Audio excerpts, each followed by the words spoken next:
Picture this. It is a Tuesday morning. You're standing in your kitchen. The coffee's getting cold. The clock is just ticking down. And you are already running late for work. Oh yeah, the classic morning rush. Right. And right there, sitting at the kitchen table, is your child. And they are crying. It's heartbreaking. It really is. They're clutching their stomach, complaining of just severe, agonizing pain. Maybe they're even vomiting. Right. And the distress is so palpable, so physically real, that you finally just make the call. You say, okay, you can stay home today. Because what else are you supposed to do? Exactly. Okay. So you watch the school bus pull away without them.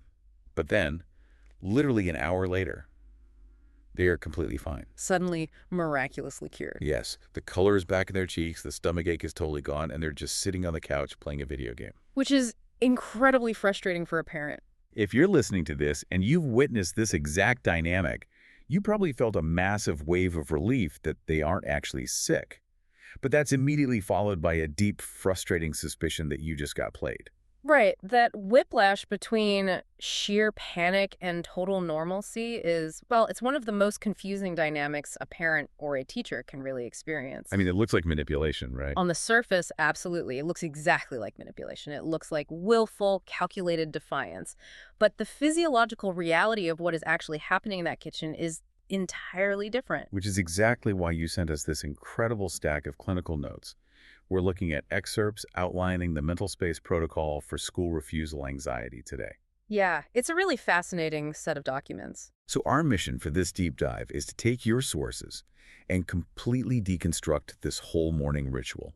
We're going to uncover the psychology behind why kids physically reject an environment, how that exhausting cycle actually breaks down, and we'll impartially examine how a specific program down in Georgia is attempting to solve this structural issue at scale. Which is so desperately needed right now. Because the core premise we really need to establish from the very first page of these notes is this.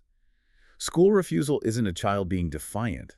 It is a child experiencing genuine, debilitating panic. We really have to fundamentally shift the lens here. School refusal is a behavior. It is not a standalone psychiatric diagnosis. Okay, so it's a symptom of something else. Exactly. When a child develops severe distress around attending school, what you are seeing on that Tuesday morning isn't a performance. It is a biological stress response. Okay, let's unpack this because I read through this section on these somatic symptoms.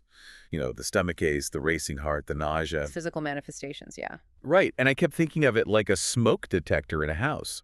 It's like the smoke detector going off because you lit a small candle in the living room. That's a great way to put it. Like, the alarm is completely real, the noise is deafening, the panic is genuine, but the house isn't actually on fire. No, it's not. The child's body is reacting to the school building as if it were a mortal threat. What's fascinating here is that the smoke detector analogy is very apt for how the brain's amygdala functions. The amygdala, right? Yeah, the brain's threat detection center cannot always distinguish between a physical threat, like a predator chasing you through the woods, and a profound psychological threat. Like the overwhelming anxiety of walking into a chaotic middle school hallway. Precisely. When that child wakes up and the reality of a school day hits them, their alarm system fires off. It floods the body with adrenaline and cortisol. And that causes the physical pain. Yeah, physiologically, blood is actually shunted away from the digestive tract to prepare the major muscle groups to run or fight. Wow. Wait, so the stomachache isn't them faking it? Their digestive system is literally shutting down because the brain thinks it needs to escape a predator. Precisely that. That is why they throw up. Their central nervous system is hijacked by a full-blown fight-or-flight mode. That is wild, and the source material highlights this incredibly specific pattern that proves it's environmental, right? They call it Sunday evening anticipatory distress. Yes, the Sunday night blues, but magnified. It's fascinating because the physical complaints miraculously vanish on Friday night and Saturday. Right, when the pressure is off. The child is perfectly healthy, but as soon as Sunday evening rolls around and the looming shadow of Monday morning approaches, the quote-unquote illness suddenly returns. The vanishing of symptoms on the weekend is actually considered a hallmark clinical indicator. Because bugs don't take the weekend off. Exactly. If it were a gastrointestinal virus, it wouldn't take Saturdays off. The timeline confirms the distress is entirely environmentally triggered. I do want to clarify something, though, because I know when I first started reading these notes, my mind immediately went to the kids skipping class to hang out at the mall. Oh, sure, the classic Ferris Bueller scenario. Yeah, exactly. We really need to draw a hard line between school refusal and traditional truancy because the motivations seem completely inverted. They are entirely different behavioral profiles. Truancy typically involves a child concealing their absence. They lie about it. Right. They pretend to get on the bus, but they skip. Crucially, truant children do not usually feel immense emotional distress about the school environment itself. They just don't want to be there. Their absence is often linked to a lack of interest or perhaps other rule-breaking and antisocial behaviors. Whereas with the school refusal profile outlined here, there's zero sneaking around. The child is having a meltdown right in front of the parent. Right, with school refusal, the child stays home with the parent's full knowledge. In many cases, these children actually want to be compliant. They want to be good kids. They do. They want to please their parents and their teachers, but they are fundamentally blocked by a paralyzing fear. There is no antisocial behavior associated with it. They are simply terrified. If it's this involuntary biological response, an overwhelming alarm system misfiring, what is actually triggering the alarm in the first place? It's a mix of factors, really. Because you'd think this would just be a phase for anxious 5-year-olds entering kindergarten, but the demographic data in the notes shows it's completely blind to age and gender. It really is. It affects 1 to 5% of all school-aged children, striking high schoolers just as often as elementary kids. The triggers are deeply tied to routine and perceived safety.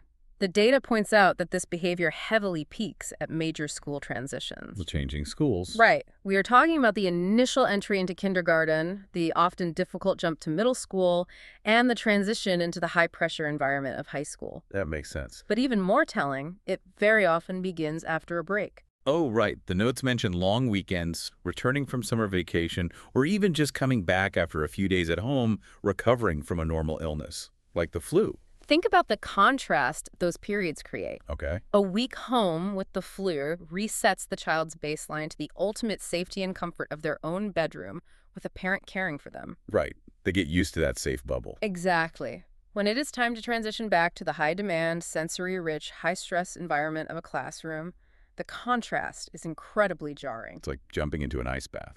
The anxiety spikes because the gap between safe and demanding feels unbridgeable. And the underlying drivers feeding that gap can be incredibly varied. The sources list separation anxiety for the younger kids, generalized anxiety disorder, social anxiety, or specific phobias. It's a wide spectrum. But it's not always just a native internal anxiety disorder, right? External stressors play a massive role. Absolutely. Bullying is a significant external trigger. Yeah, that's a big one. Undiagnosed learning disabilities are another major factor. Consider a child with mild, undiagnosed dyslexia. Oh, wow. For them, being called on to read out loud in class isn't just a daily task. It is a daily public trauma. That sounds awful. It is. Additionally, family stressors, a recent divorce, a loss in the family, anything that drains a child's emotional bandwidth can make the normal, everyday demands of school feel utterly insurmountable. Which leads us into what the clinical notes describe as the negative reinforcement spiral. Yes, this is a crucial concept. This is where the psychology gets really difficult because it involves the parents. You were standing there watching your child hyperventilate. Right. They are crying, they are throwing up. Forcing them out the door in that state feels cruel. Of course it does. So naturally, out of love, parents accommodate. They allow the child to stay home. But the sources argue this very act of kindness is what locks the disorder into place. This raises an important question about how behavior is formed. In behavioral psychology, negative reinforcement does not mean punishment. It means a specific behavior is strengthened because a negative or painful stimulus is removed. So taking away the pain reinforces the habit. Exactly. When the parent finally says, okay, you can stay home today, what happens to the child? Their massive, overwhelming anxiety drops to zero, instantly. The relief is immediate. And frankly, the parent's anxiety probably drops to zero instantly too because the conflict is over. Both nervous systems settle down.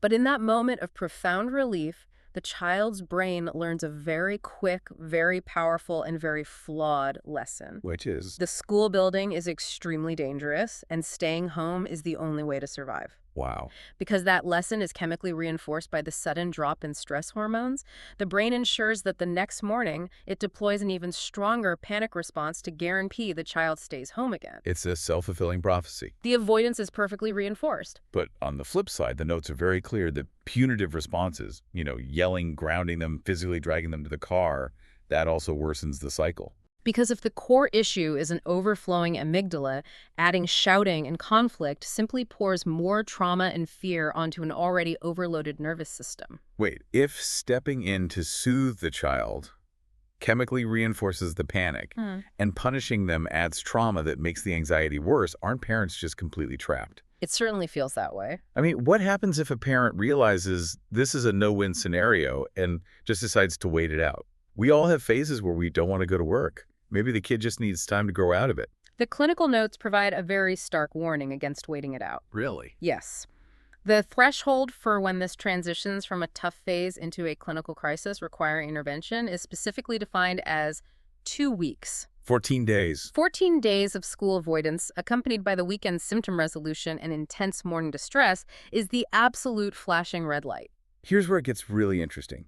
Because 2 weeks feels incredibly fast for a behavior to solidify into a psychiatric crisis. Why 14 days? It is fast, but survival instincts map onto our neural pathways very aggressively. Because it's about survival. Right. 2 weeks of daily, intense negative reinforcement is enough to completely rewire a child's brain regarding that environment. Wow. By the 2-week mark, the habit is structurally locked in. Waiting for them to grow out of it simply allows the roots to grow deeper. And the long-term trajectory detailed in these sources, if it goes untreated past that window, is pretty grim. It's not just about missing a few math worksheets. Not at all. Chronic absenteeism derails a child's entire developmental trajectory. Right. Academically, they fall behind, which makes the idea of returning even more anxiety-inducing. But socially, it is devastating. Because they aren't around other kids. They miss the crucial daily micro-interactions that happen in hallways and cafeterias, the moments that teach conflict resolution, friendship building, and emotional resilience. It stunts their growth. Clinically speaking, untreated school refusal in childhood is a massive predictor for adult anxiety disorders, clinical depression, and significantly lower educational attainment. So the stakes are incredibly high, the neural pathways lock in after just 14 days, and parents are caught in a behavioral trap. It's a pressure cooker. If the situation is that volatile, what is the actual intervention that breaks the cycle? The absolute gold standard first-line treatment highlighted in your sources is cognitive behavioral therapy, specifically utilizing a mechanism called graduated exposure. Graduated exposure. Okay, I've heard that term with phobias, like slowly introducing someone to spiders. Yes, same principle. How does that translate to an entire school building? It requires thinking of the treatment like physical therapy for a severe injury. Okay. If you break your leg, you don't start your rehabilitation by running a marathon. Right, you'd re-break it. Exactly. Throwing a child back into a full Monday through Friday schedule would flood their nervous system and cause a massive setback. Graduated exposure rewires the brain's threat response incrementally. So what does step 1 of that physical therapy actually look like? Day 1 might literally just be getting dressed, driving into the school parking lot, sitting in the car with the engine running for 5 minutes while practicing deep breathing, and then driving back home. It's just 5 minutes? That's it. Day 2 might be walking to the front door of the school and touching the handle. Okay.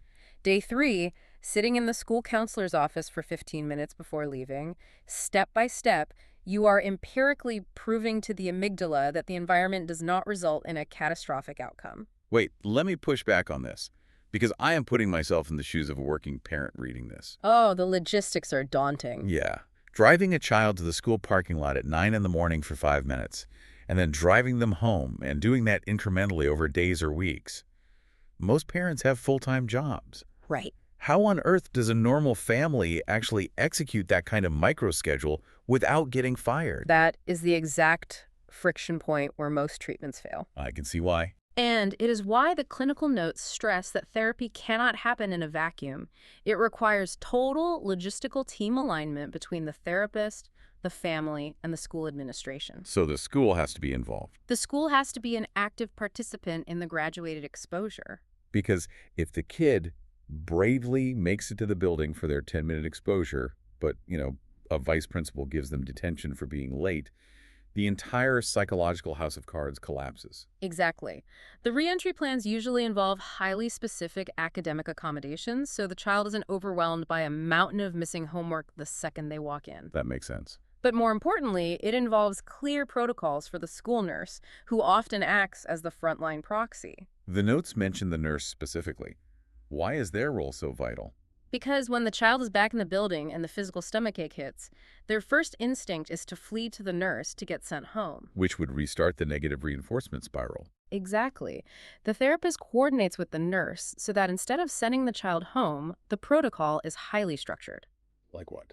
The child is allowed to rest on the cot for exactly 10 minutes, practice a specific grounding exercise they learned in therapy, and then they must return to class. So the nurse is part of the therapy. Yes, the nurse becomes a partner in the exposure therapy rather than an accidental enabler of the avoidance. So what does this all mean?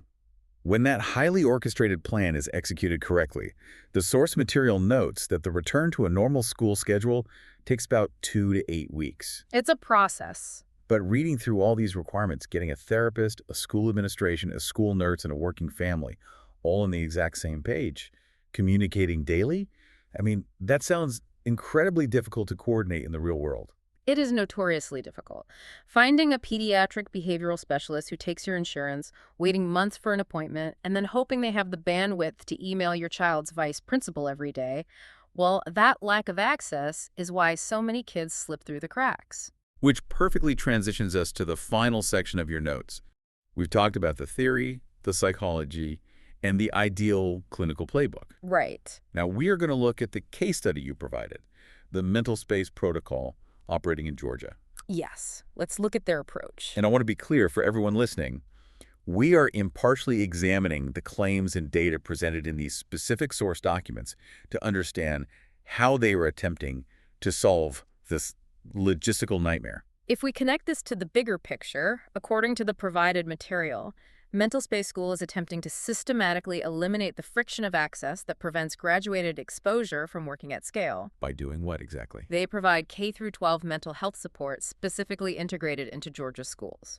The mechanism that really stood out in their protocol is same-day teletherapy. Yes, that's a massive shift. If we go back to that Tuesday morning kitchen crisis we started with, a parent dealing with an active hyperventilating child can call on a Monday and, according to their process, have a clinical assessment underway practically immediately. If we look at why that matters clinically, it goes back to the 14-day window. Right, the deadline. When a child is in a negative reinforcement spiral, every single missed day strengthens the neural pathway of the disorder. So speed is everything. Traditional mental health care might put that child on a 3-month waiting list.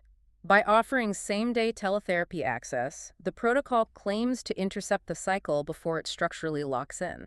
And the notes specify they don't just offer isolated one-off therapy sessions. They structure it by providing dedicated therapist teams per school. Right, continuity of care. These teams handle crisis intervention, suicide and violence prevention, family counseling, and they emphasize that their therapists are licensed, diverse, and culturally competent. The structural integration is the key variable they are testing. How so? By assigning a dedicated therapy team to a specific school, those therapists can coordinate directly with the school counselors, the nurses, and the administration to actually execute the granular details of the graduated exposure reentry plan we discussed.